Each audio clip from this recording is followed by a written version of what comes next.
पवित्रं पावनं पावनानां पाथेयं यन्मुमुक्षो सुपदि परपदो प्राप्तये प्रस्तुतस्य विश्रामस्थानमेकं कविपर्वतां जीवनं सज्जनानां बीजं धर्मद्रुमद्भवतभवतां प्रवद्भवतां भूते रामनामो यस्यान्ते च विभातभूतर्षुदा देवापगामुष्टके भाले बालविधुर्बले च गर्णं यक्षोरसी व्यालरा सोऽयं भूतिविभूषणा सुरवरा सर्वाधिपा सर्वदा सर्वा सर्वगदा शिवा सुष्णिभा श्रीशङ्करः पातु माम् प्रसन्नतां यानगताभिषेकतः तथा मनमले वनवासि दुःखदा मुखाम्बुजश्री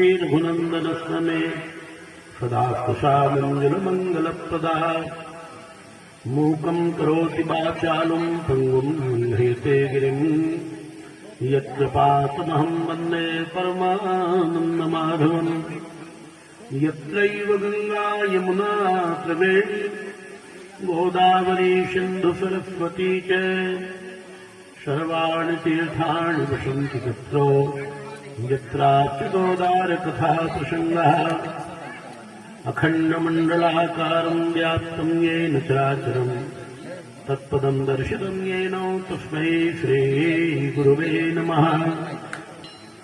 वंशी विभूषितकरान्नमनीरदाभात् पीताम्बरातरुणबिम्बफलाधरोष्ठात् पूर्णेन्दुसुन्दरमुखादरबिन्दुनेत्रात् कृष्णात् परं किमपि तत्त्वमहं न जाने। उग्रं वीरं महाविष्णुं जलं तं शर्वतोमुखं नरसिंहं भीषणं भद्रं नतमत्यं नमाम्यहम्।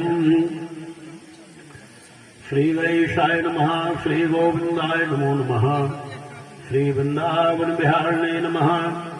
ओम श्रीमते रामानुजाय नमः, श्रीगुरुचरणकमलेभ्यो नमः। एक भजन भगवान का थोड़ा सा कर ले, फिर भैया कथा प्रारंभ है। 2 मिनट हरिनाम की जय, राधे राधे राधे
जय हो बिहारी लाल की जय हो।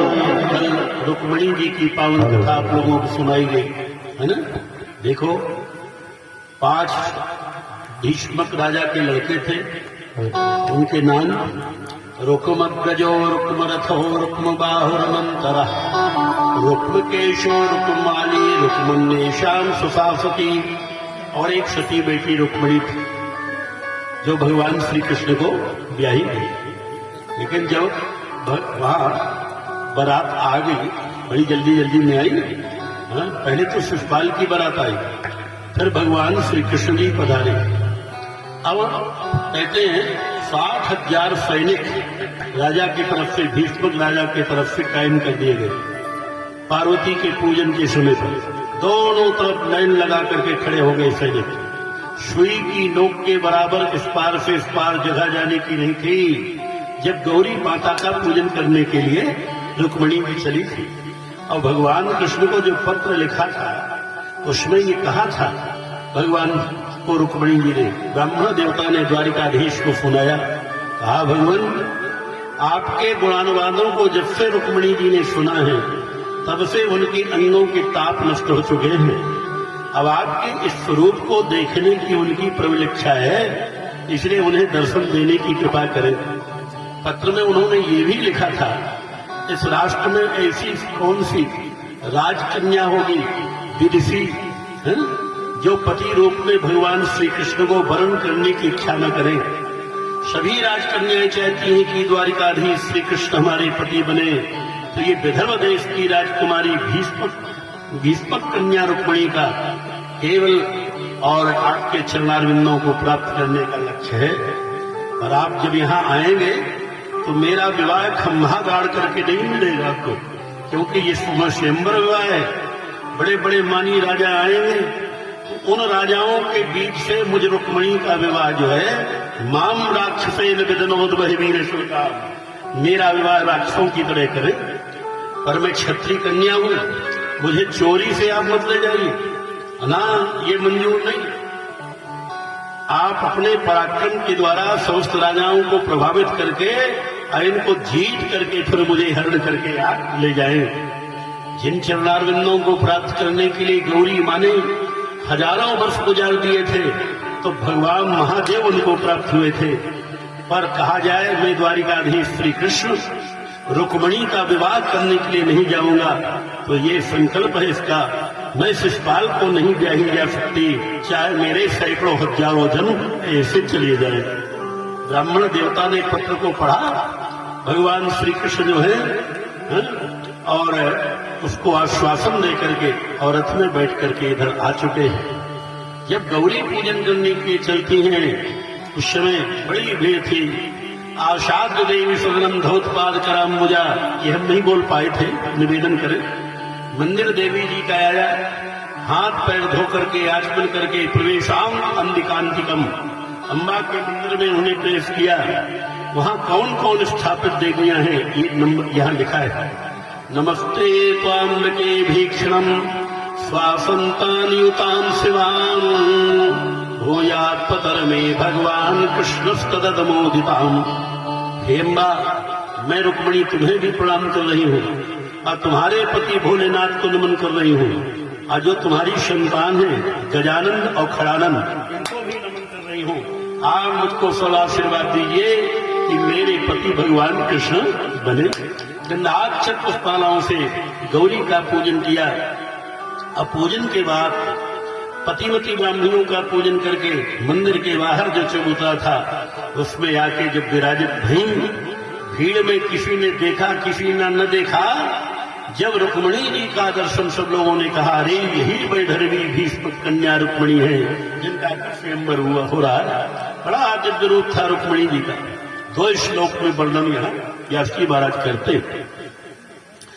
ताम देव मायामिव वीर मोहनीं समद्धमां कुंडलमण्डताननां श्यामां नितम्बारपदरत्नमेखलां गञ्जस्तने कुन्तलसंस्थितेक्षां शुचिस्फुटाबम्बलाधरादतैः शोणायमानादुजकुन्दकुद्मलां पदाचलन्तीं कलहंसगामिनीं सिञ्जतकलानोपरधां शोभिनां। 2 श्लोक में रुक्मिणी का सौंदर्य व्यास जी महाराज ने वर्णन किया है। न ऐसा सुंदर सीता में था और न ऐसा लक्ष्मी में था जैसा रुक्मिणी में था।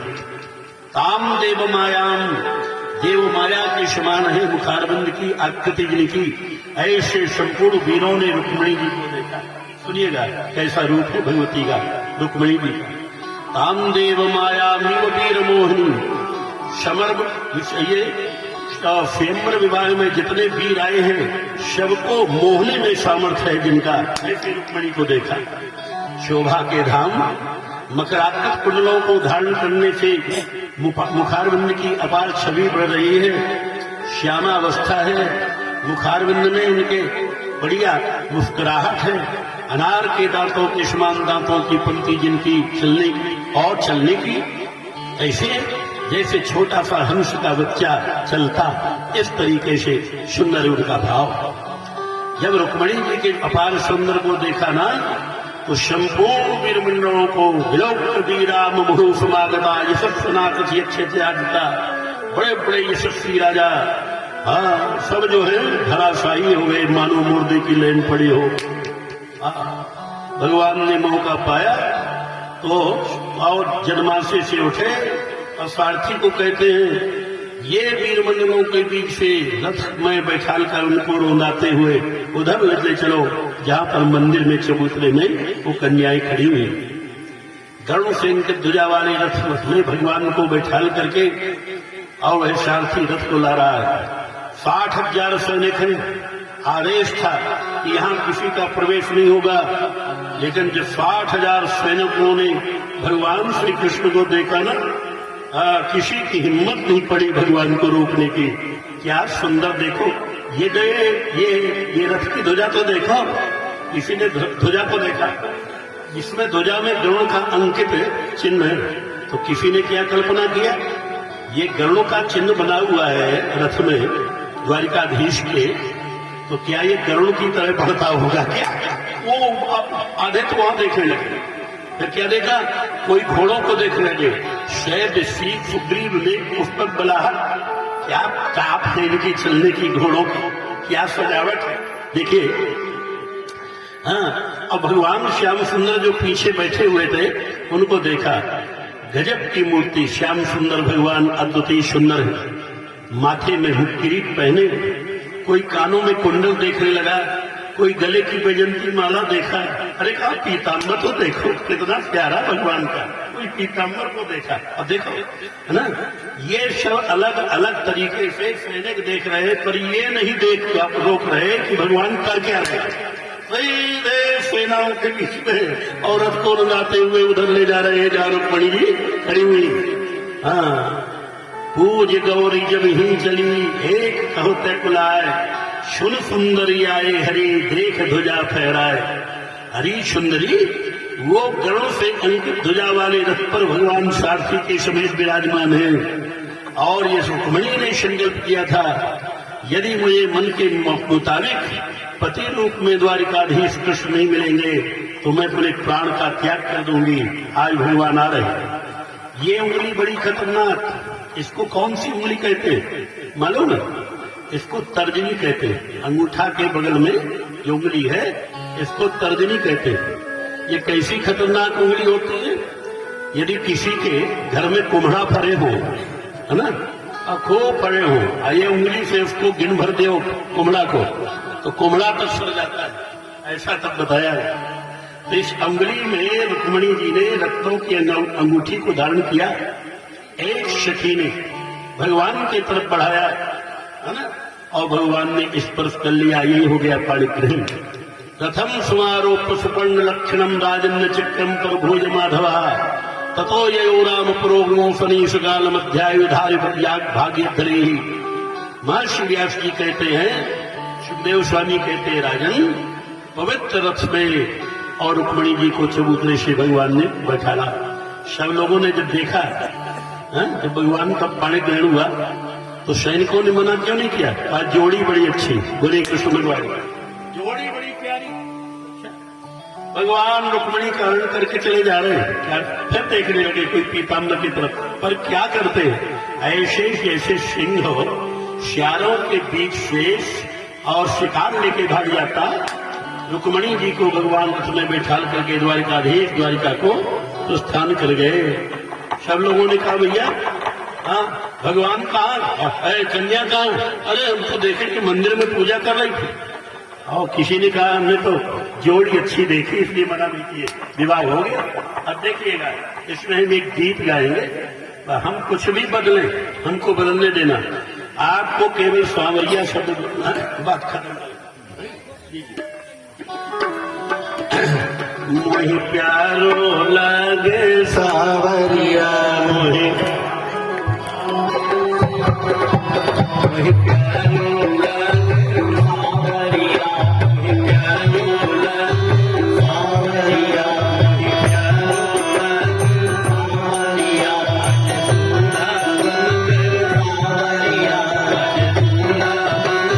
सांवरिया, मोहि प्यारो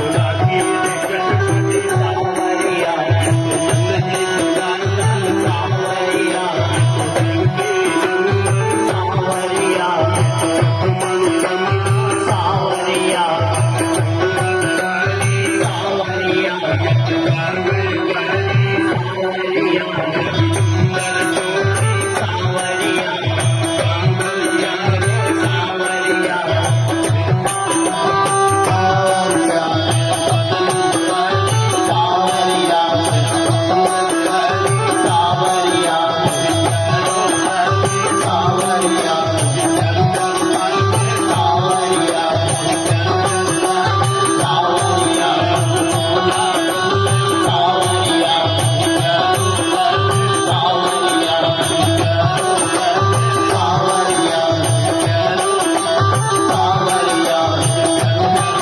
सांवरिया,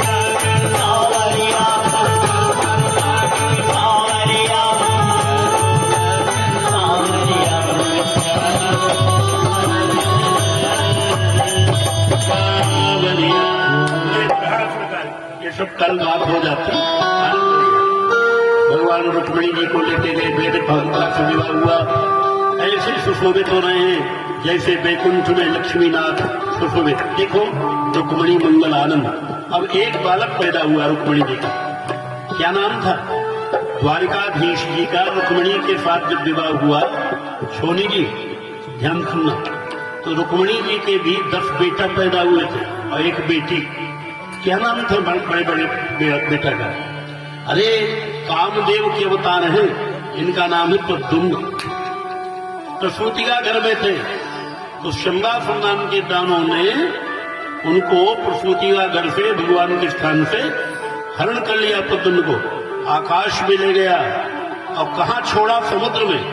जैसे आकाश में समुद्र में छोड़ा तो नीचे मछली जमाई ले रही थी, सीधे पेट में चले गए। अरे जाको राखे साइया, मार सके ना कोई, बाल लबाका कर सके जो जग बैरी हो। जिसकी रक्षा करने के लिए परमात्मा बैठा है, उसका कौन अंत कर सकता है? ये बात है। मछली के पेट में प्रद्युम्न भगवान जीवित, एक केवट ने जाल बिछाया, वही मछली फंसी, भगवान प्रद्युम्न को ले गई। ध्यान दीजिएगा, शंबासुर के रसोई खाने में भेजा। खाना इसलिए उर्दू शब्द है ना, इसलिए साधु महात्माओं को भोजन कराना चाहिए, खाना नहीं खवाना चाहिए, बोला ऐसा नैवेद्य प्रसाद। चिरा गया, धड़ाम से प्रद्युम्न महाराज जीवित निकले। वहां नारद जी आ गए, रति को समझाया कि तुम्हारे पति देव है। अच्छा हम आपसे पूछते हैं, जब लड़का लड़कियों का जब ब्याह होता है तो लड़की की उम्र ज्यादा होती है कि लड़का की? है लड़का की। तो देख ले कथन, बोले कृष्ण भगवान अरे लड़की की उम्र कम होती है, लड़का की उम्र ज्यादा होती है। तो ये लड़का जो प्रद्युम्न है ना, ये छोटे से, और उनकी पत्नी माँ की तरह है, जननी की तरह सेवा करना शुरू किया। ऐसी सेवा गोविंद की भाई बालक की। सुनो सुनो, जैसी माताएं अपने बच्चों की सेवा। 16 साल की उम्र जब हो गई प्रद्युम्न जी की, तो महर्षि व्यास जी ने लिखा है, और मातृभाव मतिक्रम्यो वर्तसे कामिनी था। रति जी ने माता का भाव छोड़ दिया, कामिनी मानी स्त्री का भाव रखा। प्रद्युम्न घबरा गए, ये तुम क्या कर रही हो? तुम तो मेरी माँ हो, काम में माँ नहीं हूँ, मैं आपकी अर्धांगिनी हूँ। शिवजी ने तीसरा नेत्र खोलकर आपको जब्त किया था काम को, तो मुझे उन्होंने आश्वासन दिया था, जब यदुवंश कृष्ण अवतारा, यदुवंश में भगवान कृष्ण का अवतार होगा ना, मैं भार दूर करने के लिए, तो कृष्ण तनय हुई है पति तोरा, अरे बचन अन्न था हो न मोरा। तो आप तो भगवान द्वारिकाधीश के बालक हैं। अच्छा, तो यहाँ तुम क्यों रहती हो? श्रृंगार संवाद संनाम करके दानों को आप अंत करें किया। बहू जी को लेकर के भगवान प्रद्युम्न द्वारिकाधीश के दरबार में पहुंच गए। राजमार्ग सड़क से रुक्मिणी निकली और यदि जीवती कुत्रचित, ये बहू के साथ जवान बेटा जा रहा है। ख्याल आ गई प्रद्युम्न की, 16 साल का अंतर हो गया, पता नहीं बेटा का, यदि कहीं जीवित होगा तो वो भी मेरा बालक इसी तरह होगा जो आज बहू के साथ जा रहा है। रो बैठी। नारद जी आ गए। नारद जी महाराज ने कहा क्यों रो रही हो? कहें ये दंपति को देखो। हाँ मैं देख रहा हूँ। क्या कल्पना हुई? कहा प्रद्युम्न भी ऐसा बालक होगा। नारद जी ने कहा तुम्हारा बेटा है। बढ़िया प्रश्न पड़े, आनंद हो गया। ये प्रद्युम्न जी की एक अध्याय की कथा। अब देखिए, एक कथा हम आपको ऐसी सुना रहे हैं। सुखदेव स्वामी ने परीक्षित को कहा जिसको कलंक लगा होगा उसको कलंक ही मिट जाएगा, और जिसको लग गया होगा उसको मिट जाएगा, जिसको लगने वाला है भाग जाएगा।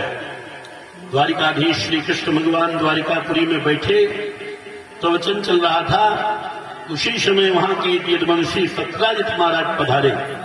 एक रत्न पहन के गए थे। रत्न का नाम था स्वंतक, बहुत कीमती मणि है। भगवान ने पूछ लिया ये कहां से आपने पाया? कहा मैंने सूर्य की उपासना से। इसका प्रभाव क्या? 8 बार सोना रोज पैदा हो जाता है, ये जहां मणि रहती है ना। सांप से कोई भय नहीं रहता, अकाल दुकाल नहीं पड़ते। तो नारायण ने कहा जब इतना कीमती रत्न आपने प्राप्त किया है तो मुझे भी दे दो, मैं भी पहन लूं। नहीं कर दिया। सन्नाटा खिल गया। देखो, 1,00,000, 2,00,000, 50 लाख, करोड़, अरब का कोई धनी मानी व्यक्ति हो, जवान कर दे तो दे देना पड़ता है, पर द्वारिकाधीश ने रत्न मांगा पर नहीं कर दिया। सन्नाटा खिंच गया। भगवान ने कहा ठीक है, आपकी वस्तु है, आप नहीं देते हो तो उसमें जबरदस्ती और अधिकार तो हमारा नहीं। लेके आप घर चले आए। छोटे भाई का नाम था प्रसेन। एक दिन वही रत्न पहन करके क्षत्रिय व्यक्ति मगिया करने जंगल गया, और उसको जब शेर मिला, सिंह, निशाना इसका विफल हो गया, सिंह ने इसको मार डाला। रीछ राज्य मंत्री जी जब पहुंचे तो मानव का और घोड़े का अस्थिपंजर पड़ा हुआ देखा। शेर को पकड़ के फाड़ दिया, और ये मणि जो पड़ी हुई थी, और महाराज ऋषराज अपने घर में आ जाते लेके। कोई आएगा सम्मान कर दूंगा, आतिथ्य कर दूंगा।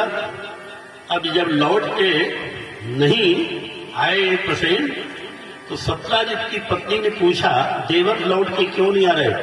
यानी इसमें रहस्य मालूम पड़ता है।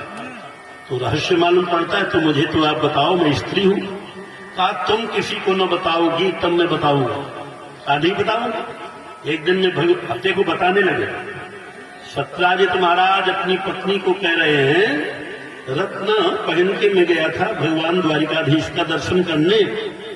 प्रभु ने जानकारी ली, मैंने दिया, मांगा, उन्होंने इनकार कर दिया।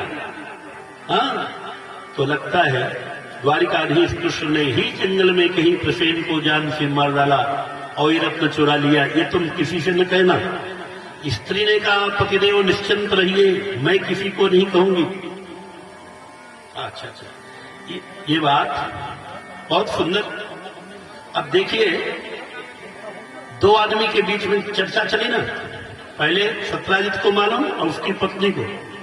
हाँ, अब सत्राजित की पत्नी की मित्राणी जी आई। बड़ा घरोबा चलता था बहन जी का, ठहराया तो पूछ दिया बहन जी ने क्यों? हमने सुना देवर शिकार करने गए, लौट के नहीं आ रहे, क्या कारण? कहा इसमें तो हमारे पति ने कहा है ये गोपनीय रहस्य है, तुम किसी को बताना। अरे तो बहन तुम किसी को न बताना, तो मेरा तेरा तो ग्वारा जोड़ा है ना, क्यों नहीं बताएगी? दिवस कर दिया। हाँ, तो तुम न बताना भला। बता दिया कि कृष्ण भगवान ने ही देवर को मारा है, ये रत्न चुरा दिया। भला तो कितने आदमियों ने सुना? 3 ने। एक निवेदन करे, माताओं आप लोगों का स्वभाव हमारे भागवत में ऐसा लिखा है। क्या लिखा है? कितनी भी गोपनीय बात बता दी जाए, कि तुम ये बात न बताना, 4 दिन के बाद में कोई गारंटी नहीं कि तुम क्या कर रही हो, ऐसा लिखा है। 4 दिन ही मन में स्थित रह सकती है बात। ओहो, तीसरी, चौथी, 5वीं एक निवेदन करें, गंदी बातों का प्रचार प्रसार बहुत जल्दी होता है। अच्छी चीजों का प्रचार प्रसार करो, पंपलेट छपाओ, बैनर छपाओ, झंडोरा मिटाओ, तमाम प्रचार करो बड़ी मुश्किल से। लेकिन सारे जगत में बात मालूम हुई, कृष्ण ने ही प्रसेन को मारा और चुरा लिया। ये कलंक भगवान क्यों लगा? चौथ का चंद्रमा देख लिया था गोविंद ने, इसलिए कलंक लगा। इसलिए गोसाई जी कहते हैं, तजहु चौथ चंदा की नाई, शो पर नार निरार गोसाई, है ना।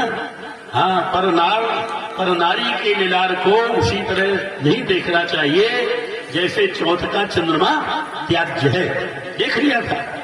एक चौथ का चंद्रमा आप लोग भी देखती हो ना, जब पतिव्रता महिला व्रत करती है, क्या नाम होगा व्रत का?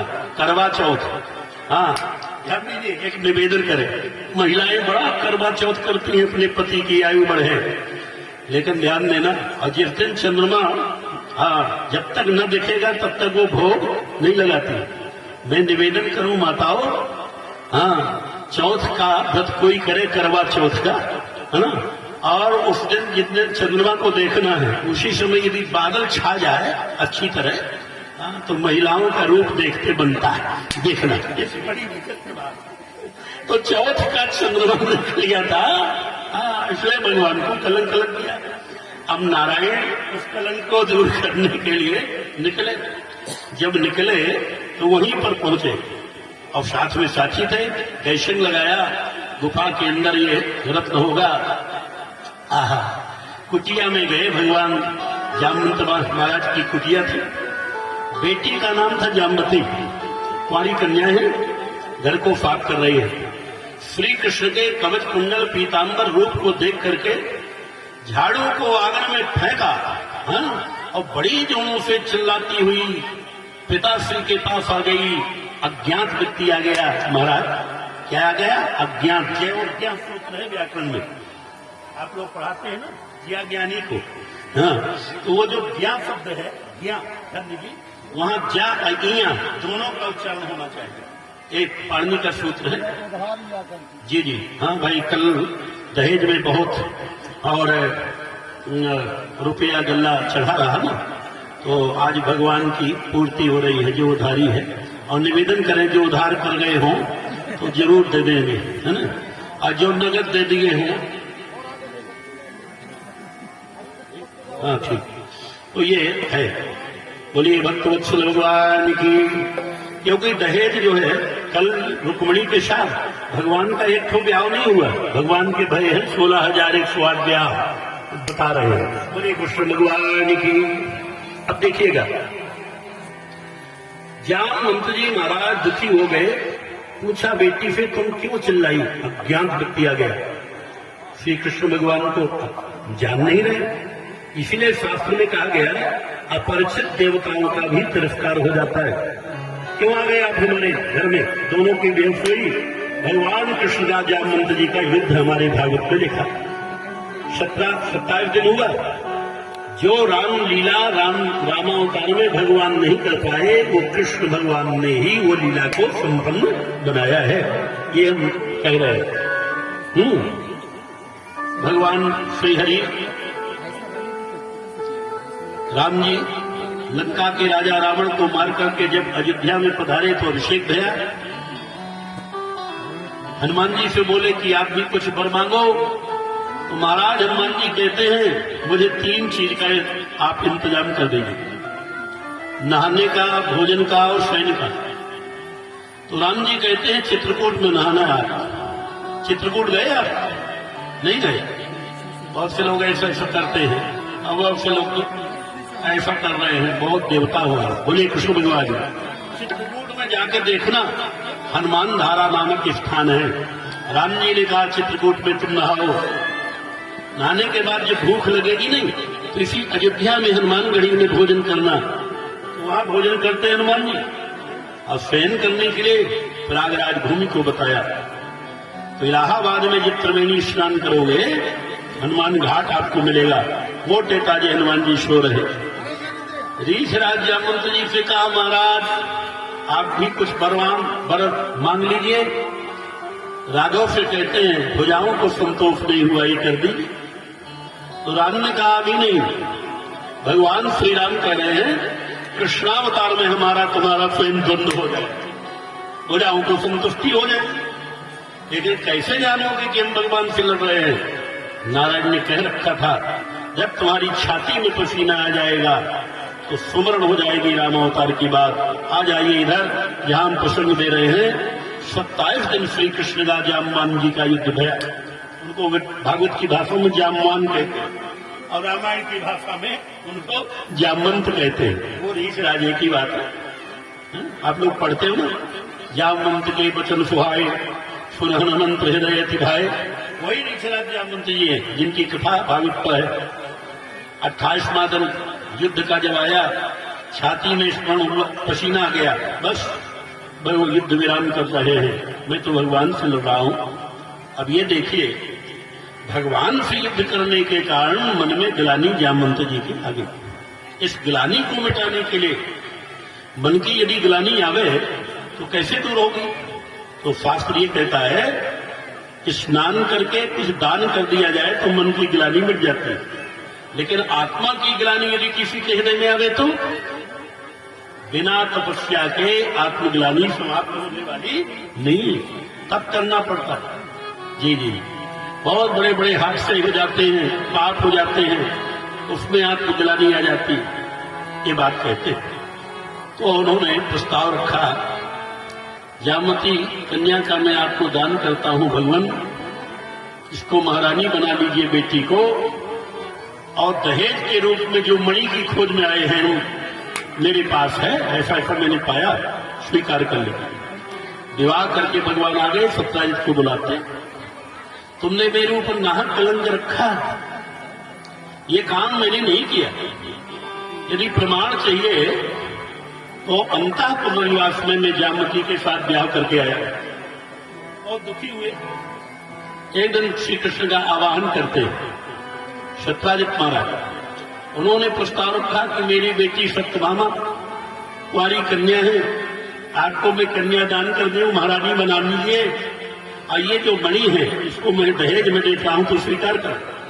भगवान ने कहा सत्यभामा के साथ हमारा विवाह हो जाएगा, पर ये कलंकित वस्तु को मैं स्वीकार नहीं करता। सुना है आप लोगों ने? कलंकित कोई भी वस्तु हो उसको नारायण स्वीकार नहीं करते। फिर कालिंदी के साथ क्या हुआ? ये जमुना जो है ना, ये भगवान की पटरानी सूर्य नारायण की बेटी है।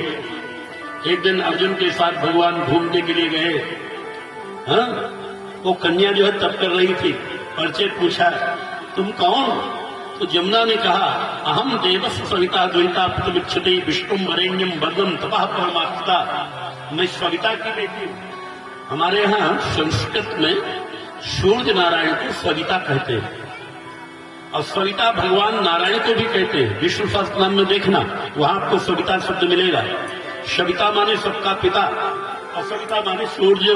मैं सूर्य की बेटी हूं, मैं विष्णु वरेण्यम वर्गम तपः परमात्मा, भगवान श्री विष्णु को पति रूप में प्राप्त करने के लिए तप कर रही हूं। अर्जुन ने बताया भगवान को, और नारायण ने फिर विवाह कर। कालिंदी के विवाह के बाद फिर मित्रवृंदा के साथ भगवान का ब्याह हुआ। एक दिन भगवान जो कौशल देश चले गए। कहाँ गए? कौशल देश। रामायण में भी मिलता है कौशल देश। कौशल देश किसको कहते हैं? क्या बन गया भाई? कौशल देश में पहुंच गए अपन लोग। कौशलेश दशरथ के जाए, हम पितु वचन मान बने। तो कौशल देश जो है अयोध्या को ही कहते हैं, लेकिन छोटा कौशल देश आपको ये छत्तीसगढ़ को मानते हैं। छत्तीसगढ़िया वो प्रवचन चल रहा था, कैसे मैंने पूछ लिया, ये महात्मा प्रवचन कर रहे हैं, छत्तीसगढ़ को कौशल क्षेत्र देश बता रहे हैं। हाँ महाराज, ये हमारा कौशल देश, छोटा कौशल देश भगवान की है ना। ऐसी बातें हैं। अनंत भगवान की कथा है। कथा में ये प्रसंग लगा है तो लीजिए, कौशल देश में भगवान नग्नजित नाम के राजा के यहाँ आए। 7 साढ़ों को जो नाथ देगा उसी को मैं अपनी पुत्री का ब्याह करूंगा। भगवान ने नाथा, विवाह कर लिया नागवती के साथ। अब मद्रास में जाकर के लक्ष्मणा के साथ भगवान ने विवाह किया। 8 महारानियां भगवान की जो हुई वो पराक्रम के साथ श्री कृष्ण के साथ विवाह उनका हुआ। अब भौमासुर नाम के दानों को इकट्ठे 16,100 कन्याओं का आश्रय किया था, राजकन्याओं का। दानों की इच्छा थी कि जब 20,000 राजकन्याएं होंगी तभी मैं करने संपन्न करूंगा। नारायण ने 16,100 की बारी में भौमासुर का अंत कर दिया और ब्याह कर लिया। ये भगवान की हो गई सभी 16,108 महारानी। और नारायण का एक नाती भी हुआ। भगवान श्री कृष्ण का नाती का नाम सुने आप? अनिरुद्ध नाम था उनका। 10,000 हाथियों का बल था। लय बेवड़ा ठाढ़े भय श्री अनिरुद्ध सुजान, बाड़ासुर की सेन को हनन लगे भगवान। दैत्यराज बाड़ासुर की पुत्री उषा है जो अनिरुद्ध जी को ब्याही गई, ऐसा वर्णन मिलता है। अनेक प्रकार की कथाओं का वर्णन देखो। भगवान हमेशा द्वारिकाधीश वृंदावन की ज्यादा चर्चा करते रहते थे। ब्रज का प्रसंग जो है सुनाते रहते थे। तो महारानियां कहती थी, आप तो द्वारिका की कभी प्रशंसा नहीं करते हो, जबकि यहाँ शिव प्रकार की संपन्नता है। नारायण कहते हैं, मेरा वहां बचपना व्यतीत हुआ। जननी जन्मभूमिश्चे स्वर्गादपि गिरीश। जिस माता ने जन्म दिया है वो स्वर्ग से बढ़ के है, और जिस भूमि में व्यक्ति का जन्म होता है वो स्वर्ग से बढ़ के माना जाता है नहीं? इसलिए मैं वहां की याद करता हूं। एक दिन महारानियों के अहंकार को दूर करने के लिए श्री कृष्ण भगवान राजसभा में बैठे हुए, सुधर्मा सभा में बैठे हुए थे। उन्होंने उद्धव से कहा, आज हमारे सिर में बहुत पीड़ा है। बस इतना कहना हुआ और इलाज शुरू हो गया।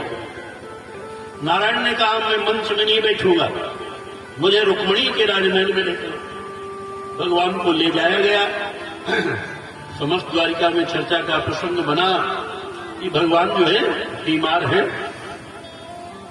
महारानियां दुखी हैं, भीड़ लग चुकी है, डॉक्टर लोग आकर के इलाज कर रहे थे।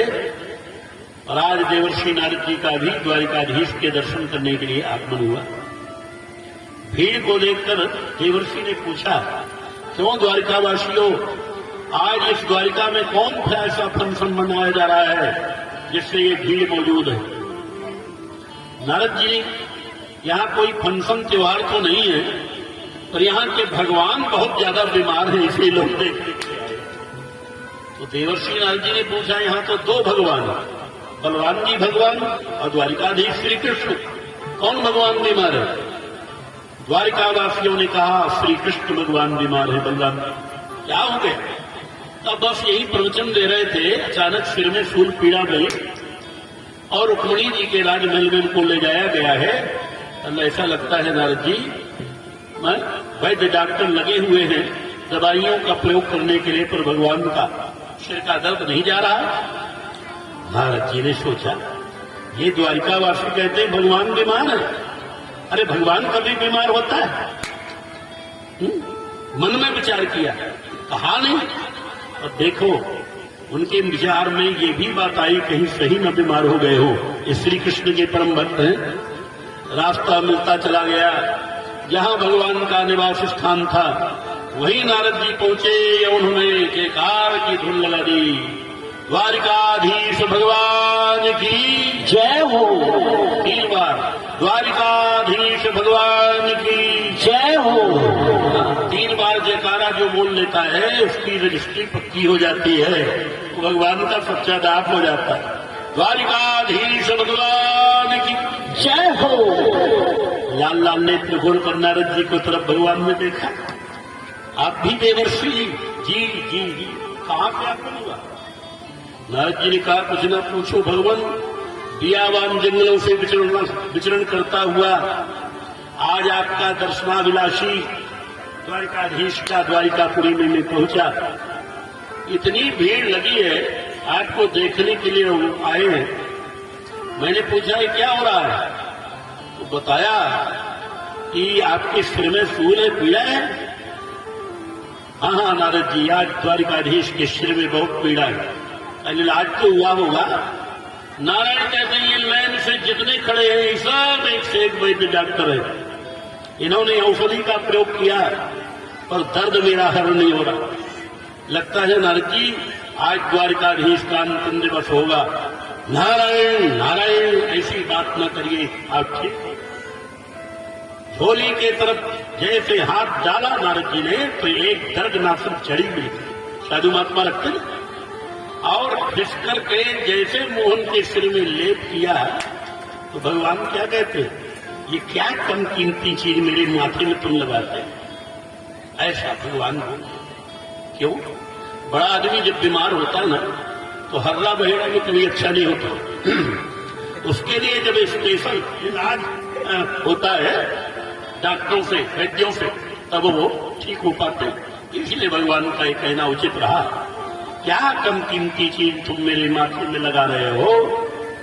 नारद जी बोले कि भगवान आपके बनाई हुए ये सब रोग, आपकी बनाई हुई सब औषधियां, तो इस रोग का इलाज दुनिया में जहां कहीं भी हो दास को बताया जाए। प्राणायाम करूंगा, चाहे वो स्वर्ग, चाहे पाताल, चाहे मृत्युलोक, किसी लोक में होगी औषधि, 2 क्षण में लाके हाजिर कर दूंगा, आपको हुक्म करो। भगवान कहते हैं तुम हठी भक्त हो, किसी भी बात की पेड़े पर जाते हो। भगवान ने कहा बोलने का साहस मुझे नहीं हो रहा, और यदि तुम औषधि पूछ रहे हो तो द्वारिकाधीश का कहना है ये 16,108 महारानियां हमारी कृष्ण की यहां मौजूद हैं।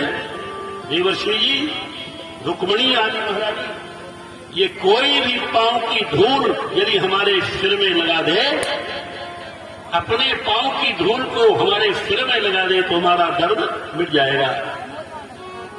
नारद जी ने कहा अच्छा चमत्कार दिखाते हो। ये भीड़ कायम कर दिया है आपने। जब रानियों के पांव की धूल लगा देने से आपका सिर का दर्द मिट जाता, तो ये तो आपको पहले से कहना था ना। इसमें कोई यातायात का प्रबंध करना पड़ता कि कोई पैसे का इंतजाम करना पड़ता है? ये चमत्कार दिखा दिया, भीड़ कायम कर दिया। ऐसा कहते हुए भगवान से नारद जी महाराज देख रहे तो बड़ी सरकार, द्वारिकाधीश भगवान कृष्ण सरकार है और उनकी 16,108 महारानियां सरकार है। हम लोग उनको सरकार कहते हैं। बड़ी सरकार रुक्मणी जी हीरे की डंडी का चमर कर रही। नारद जी ने कहा क्यों रुक्मणी जी, आप ही अपने चरण की रख भगवान द्वारिकाधीश के माथे में लगाओ, भगवान का दर्द मिट जाए। बड़ी गुस्सा आई रुक्मणी जी को। नारद जी के सामने ही उस चमर को उन्होंने जमीन में फेंका। अब खिसिया के संत को डांटने लगी, खबरदार संत नारद, ऐसी दोबारा बात नहीं करना। मैं पतिव्रता स्त्री हूं रुक्मणी, पैर की धूल यदि मोहन के सिर में लगाऊंगी तो मुझे तो नरकों तक में जगह नहीं मिलेगी ना। बताओ, सभी महारानियों से उन्होंने साहस करके मांगा चरण की रज भगवान के माथे में लगाने के लिए, पर कोई भी रानी तैयार नहीं भई। भगवान ने पूछा मिली धूल? कहा नहीं मिली। इसीलिए कह रहा था तुम द्वारिका की बात मत करो, तुम नारायण भगवान से कह रहे हैं नारद जी, अरे आपके तो एक से एक भक्त पड़े हुए ना तीर्थों में, लोकांतरों में, तो कहीं का भी भक्त के पांव की धूल आपको फायदा कर सकती है। बात ध्यान से सुनना, बड़ी कीमती बात हम बोल रहे हैं, ये प्रसंग ध्यान से सुनना, बड़े गंभीर विषय।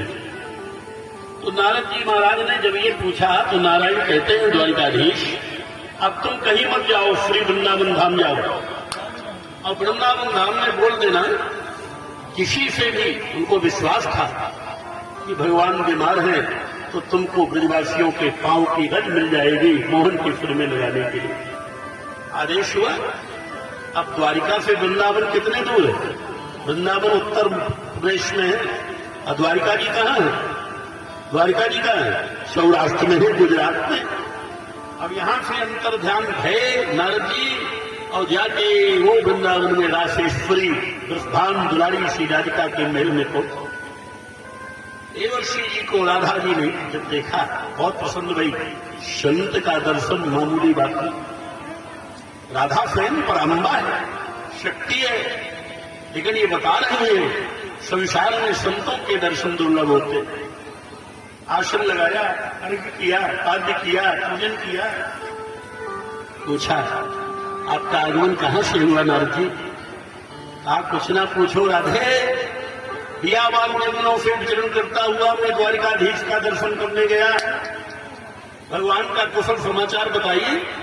भगवान का क्या कुशल समाचार बताऊं? नारायण बीमार है, ये प्रश्न कर रहे हैं नारद जी राधा जी से। क्या पदरज, पहले प्रश्न ध्यान से सुनेंगे। पदरज ब्रज का चाहिए मोहन के सिर फूल, ये प्रश्न है। अब इसी का अर्थ हम कर बैठे। पद रज ब्रज का चाहिए, अरे मोहन के सिर फूल, पांव के रज चाहिए, ब्रजवासियों के चरण की रज चाहिए। मोहन द्वारिकाधीश श्री कृष्ण के सिर में शूल है, मैंने पीड़ा है, ये पूछा। तो दैव साहब पहले धार की छुरी रखी हुई थी, उठाया राधा रानी ने, पांव काटती हुई बोली, अरे देती हूं मैं काट करो चरण सहित लो धूल। ये चरण सहित धूल देवर्षि जी जल्दी फायदा करेगी, और केवल यदि चरण रज भर ले जाएंगे तो बाद में फायदा करेगी, क्योंकि ये बासी हो जाएगी। राधा जी प्रार्थना कर ही रही थी कि नारद जी अपनी आसन से उठे और राधा रानी के हाथ से चाकू को, छुरी को पकड़ा और दूर फेंक दिया। ना ना, सरकार का जितना आदेश है उतना पालन करना पड़ेगा। ये बात कह रहे हैं, वो कह रहे हैं कि ब्रज के रहने वालों के चरण की रज लाना। आप तो चरण सहित रज दे रही हो। राधा जी हाथ जोड़ करके नारद जी से प्रार्थना कर रही हैं। क्या निवेदन कर रही हैं? मुनिवर मेरा यधम तनो, अरे आज आ गया काम, सहलोगी मैं नरक दुखो, सुखी रहे घनश्याम।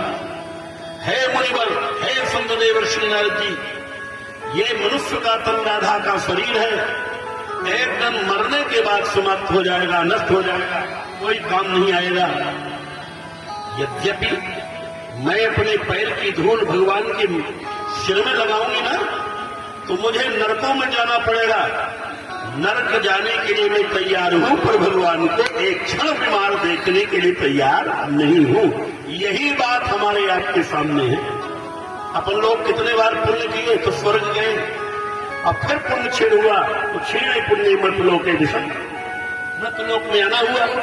देखिए, दो एरिया है, पुण्य करोगे तो स्वर्ग जाना होगा, और उतने दिन ठहरना होगा स्वर्ग में जितना पुण्य तुम्हारा अर्जित है। जैसे 4 करोड़ रुपया कोई कमा ले, सुन रहे, और बैंक में जमा करो, बस काम करना बंद करो। एक साल में 1 करोड़ रुपया निकालना शुरू करो बैंक से, तो 4 साल में क्या होगा? गोविंदाय नमो नमः। ऐसा हाल है पुण्य का। पुण्य जो है करना धर्म है, लेकिन वो देव स्थान में उतने दिन तक रहना पड़ेगा जितने दिन तक अर्जित है, और जिस दिन पुण्य पूरा होगा तो शास्त्र कहता है छीणे पुण्य मतलोके विसंति, बस मतलोक में गिरा दिया जाएगा। अब तो मुझे कई बार पाप करने के बाद नरक में जाना पड़ा। तो यदि आज ये शरीर भगवान की सेवा में उपलब्ध है, पांव की धूल माथे में लगाऊंगी, भगवान आराम में हो जाएंगे, और यदि एक बार और नरक में राधा को चला जाना पड़े तो मैं चली जाऊंगी, और भगवान तो सुखी हो जाएगा। ये बात है। चरण की धूल में ढेराई, एक पुड़िया में राधा जी ने बनाया और देवर्षि नारद जी को दिया, लीजिए महाराज द्वारिकाधीश के सिर में लगाइए। तो वह देवर्षि नारद जी ने ब्रज पदरज की पुड़िया को रामनवमी गोछा में बांध दिया, है ना, बड़े प्रबंध से। और प्राणायाम करके अंतर ध्यान होकर के द्वारिकाधीश के दरबार में आप पहुंचे। भीड़ लगी, लोगों को मालूम था देवर्षि नारद जी औषधि लेने गए।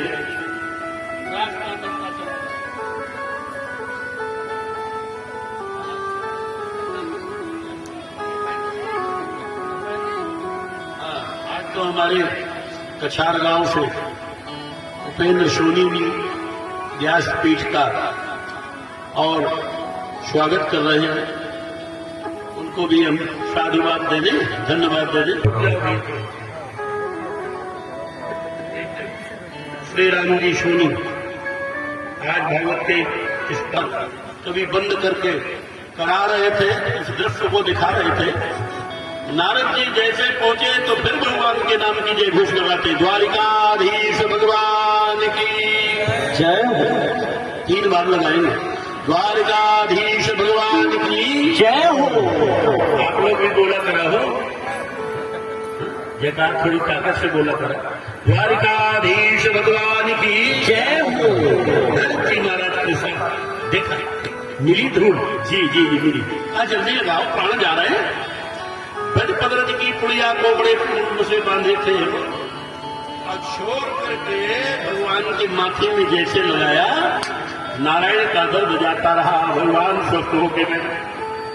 ये द्वारिकावासी इस दृश्य को देख करके सावधान हो गए, किसी से आवाज नहीं निकल गई, एक से एक भक्त भगवान के पड़े हुए हैं।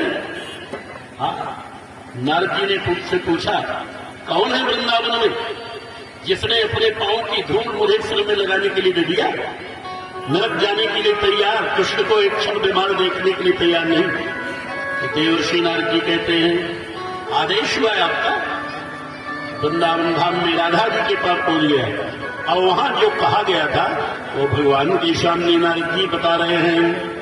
पद रज ब्रज का चाहिए, अरे मोहन के सिर फूल, देती हूँ मैं काट करो चरण सहित लो धूल। मुनिवर मेरा यधम तनु आज आ गया काम, शहलूंगी मैं नरक दुख सुखी रहे घनश्याम। देवर्षि नारद जी ने राधा रानी की जब प्रार्थना भगवान से निवेदन किया तो नारायण खुश हुए और कहते हैं, नारद ये एक भक्ता हमारी राधा गज में पड़ी हुई है, मुझ द्वारिकाधीश को एक क्षण बीमार देखने के लिए तैयार नहीं, नरक जाने के लिए तैयार हो गई, धूल दे दिया। और ये 16,108 जो महारानियां थी हैं यहाँ, इनका महारानियों का सबका यही विचार है कि द्वारिकाधीश श्री कृष्ण बीमार पड़े रहे और खटिया से लग जाए, सड़ जाए, यही गल जाए, हम जाए तो सड़ गए जाए। बोले श्री कृष्ण भगवान। ये देखो, आज ये बात जो है हमने आप लोगों को बताई, ये अहंकार को मिटाने वाली बात है ना। ऐसे गोपियों दो संवाद भी हुआ, उद्धव जी वृंदावन में पहुंचे ना, लीजिए 2 मिनट। जैसे उद्धव के अंदर अहंकार था ज्ञान का भी अहंकार हो जाता है कहीं कहीं, सुना आपने? तो वृंदावन में